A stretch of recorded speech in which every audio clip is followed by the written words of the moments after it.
Doctor Who Series 12 is over. It has had some ups, it has had some downs, but I'm not here to do an ups and downs video. I'm going to leave that to this guy. I am here to rank all the episodes from worst to best. So before we get started, just the usual spiel. If you're here, please hit the subscribe button, hit the like button, but also please share with your friends as well. There's got to be more Doctor Who fans out there as well. I mean, it's watched by 5 million people week in, week out. But yes, so do that. But also, just to let you know, this list is my own personal opinion. Everyone's opinion is very differently, so if you have a different opinion or you want to rank the episode, leave them in the comments below. I love reading people's versions on what they think should be the best episode and what should be the worst episode. But yeah, please leave some notes in the comments. But here we go with number 10. Number 10, Orphan 55. Orphan 55. Even the title sounds bad. Yeah, out the whole series, this is bottom for lots and lots of different reasons. One, there was no build-up. It was like, we're on holiday, bang, that's it. They hadn't been there for a while, hadn't settled in, there was no investigation. It's like, oh dear, we're under attack, straight away. One of the supporting characters, who all she does is run around and goes, where's my Benny? Oh my god, probably the worst annoying character in the history of Doctor Who. No. But the most important part, and this is what I dislike about the current series of incarnation of Doctor Who, is the fact that it's preaching to us. We've got a chance to save our planet. And yeah, we know that. The media keep telling us every 5 minutes. I come to watch Doctor Who to get away from that and escape from realism. I don't want to be told that the human race is destroying the planet. We know that. This is our escape from reality. Keep it subtle. If you're going to put things like that in your stories, keep it subtle. Don't ram it down our throats. I can't say anything, and I mean I can't say anything good about this episode. No. If you liked this episode, please put in the comments what was good, because no, didn't like it. Number 9, Praxis. Praxis. Another episode where they are ramming global warming down our throats. This time they're on about the plastic pollution in our oceans. Same again, we know all this. Stop making it the forefront. Put it in the background as subtle. That being said, it was a little bit better than Orphan 55. I did actually enjoy this episode until it came out that it was all about global warming. Until that subplot, I probably would have put this higher. It was an entertaining episode. There was lots of mystery going on, and I also love the fact that the team had split up to sort out different angles and investigate different angles from the same thing. But yeah, I can't get over the fact they're ramming global warming down our throats. And like I said on the previous entry, Doctor Who is an escape from realism. I mean, come on, there is no possible way that there's an alien running around in a blue box all through time and space. But that's why we enjoy it, because it's not real. Number 8, Nikola Tesla's Night of Terror. I am going to get into a lot of trouble for this one, because my missus loved this episode. Well, I wouldn't say love, but she actually enjoyed this episode. I didn't. And the main reason why I didn't actually enjoy it is because the whole relationship between Edison and Tesla, they did not get on. They weren't friends, they weren't frenemies as portrayed in this episode. They didn't like each other. Edison went out of his way to destroy Tesla. But no, because of the whole dynamic of that, it ruined the episode for me. I couldn't get in the story. Also, the aliens were just rip-off from previous aliens, the Ragnos. No, it wasn't really original. It was just more of a trying to be, oh, these were really friends and buddies, really, and we're just going to bring back an older enemy and paint it a different colour and call it something new. No. Next. Number 7, The Timeless Children. So, season 12 has finished, and it finished with The Timeless Children, which started off from a brilliant cliffhanger from the previous episode. It had a lot of potential. The Master returned. We were back on Gallifrey. And in the end of the last episode, all the companions were on the verge of dying. And this felt more real, especially as news has come out that Bradley Walsh has actually been signed up to do another TV show. And also the guy who plays Ryan has also been signed up to do another TV show. So there's no confirmation. These guys are going to be back for season 13, which makes the stakes a lot more real. We're actually thinking, oh, they actually might kill these characters off. And yeah, obviously they didn't pull the trigger on these. Everyone has a nice happy ending. But also, it didn't really answer any of the questions. It told us who the Timeless Child was. I mean, let's face it, everyone knew the Timeless Child was going to be the Doctor. There was no real surprise. And there was no, oh my God. The Master, I am starting to really dislike Sacha Darwin's version of the Master. A lot of people out there love him. I personally don't. I've already done a Master's Worst to Best list. There's a link up here, hint hint. And if I redid that list now, I think I'll probably put him even lower on that list. But he's just too manic. He's like, ah! No, when the Master originally started, he was calm and cool and collected. They make the scariest and best bad guys. The ones that are calm and cool and charming, they're the best. However, that being said, this episode did have some good quality points on it. I loved the Time Lord Cybermen. They were brilliant.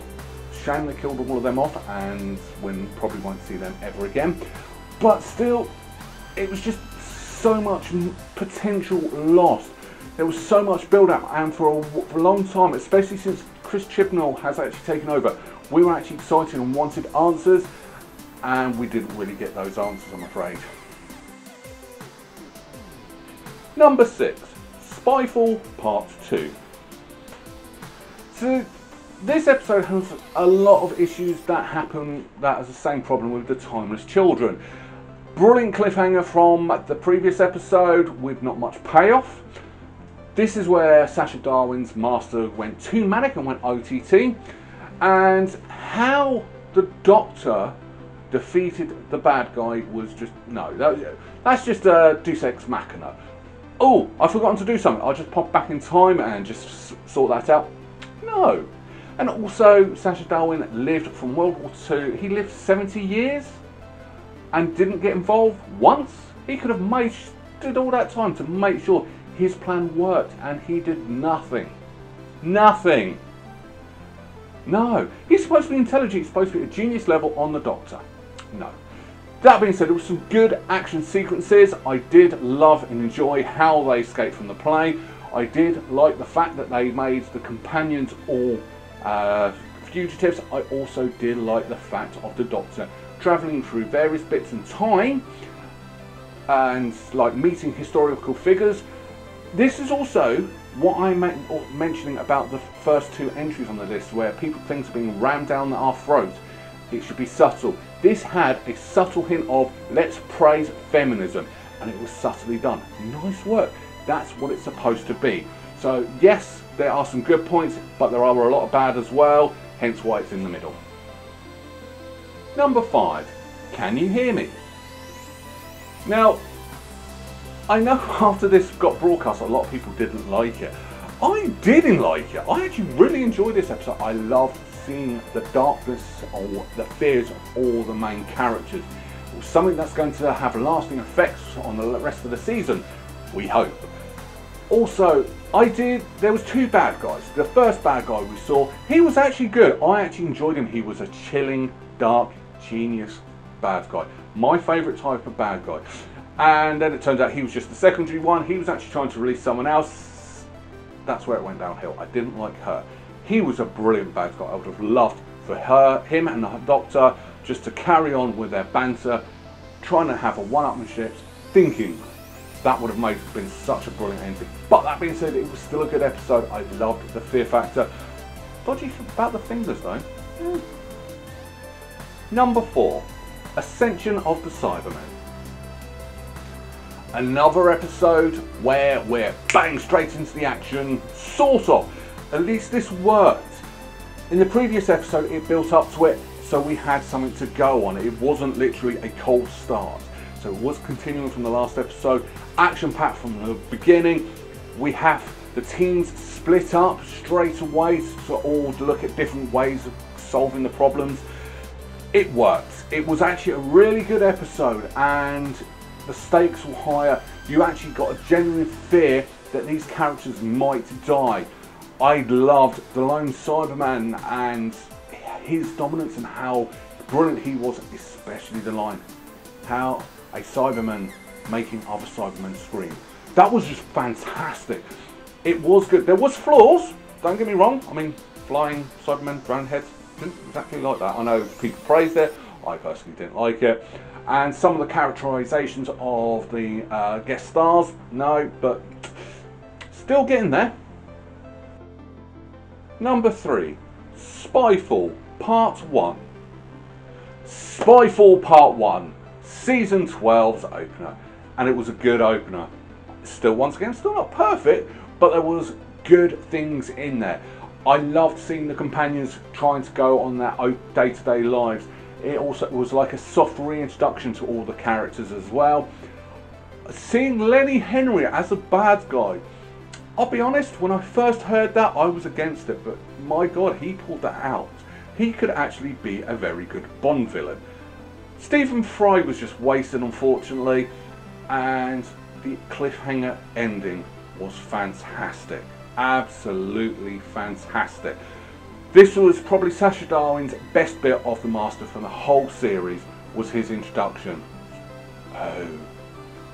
It was very good, very well written, and it kept you going throughout the whole episode. It was a good start, gave us all hope for the rest of season 12. Unfortunately, other episodes let us down, but there's only 2 left on this list. What's left? Number 2, The Haunting of Villa Diodati.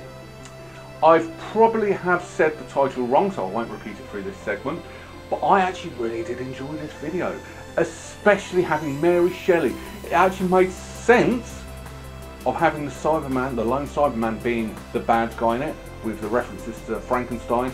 I enjoyed that it was a mystery. I enjoyed the gothic scenery, and also what lengths the Doctor will go to as well.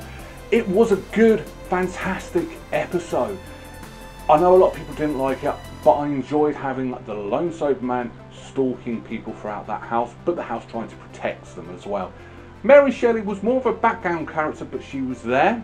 It made sense, and it also dropped like the little seeds. I like little seeds for the Frankenstein story as well. But yeah, it was a good episode. Same again, it's still not a perfect Doctor Who story, but we are getting there, especially with number 1. Number 1, Fugitive of the Judoon. So, in the middle of season 12, we had Fugitive of the Judoon. The perfect place to put this story. It wasn't a perfect story. I don't think this season had a single fantastic, perfect story. But that being said, it was a good story. It also asked questions. Now this is the perfect place to ask the questions in the middle of the series. It keeps us hooked for the rest of the series. The very first part of this episode wasn't as good. The story with the Judoon wasn't that good. But the moment Jack reappeared, it upped the ante. Fantastic. It took the companions out so the Doctor could just concentrate on Ruth, who then opened the Chameleon Arch and turned into the Doctor. What this has also done, and this is what Doctor Who needs, is hundreds of YouTube videos talking about theories of the Ruth Doctor, which kept people's interest going for the rest of the series. That's what this series needed. This is why I have put this at number 1, because it made us ask questions about the rest of the series. Don't do this at the end of the series, because you're like, well, what, I've got to wait a year before I find out. No, you want people coming back week after week during that season run. This episode did it. It was perfectly done. And yeah, it was good. It got us asking, and also it was misleading on who the Fugitive was as well, which we found out at the end when it was the Doctor and the Doctor who are actually the same person. Yeah, it's confusing, and that's what we needed. It was brilliant. So there we have it. That's my list.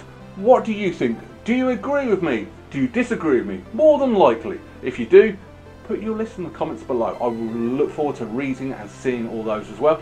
Do you have any theories about what's going to happen in season 13 as well? Haha, I'm looking forward to that. But thank you very much for coming to watching my video and getting to the end of my video. Please hit the subscribe button, hit the notification bell, and get the notifications every Sunday, 6 PM UK time. And also hit me up on one of these various social media networking sites. And yeah, I look forward to seeing you next week and while I'll do another video for you. Thank you very much. Bye bye.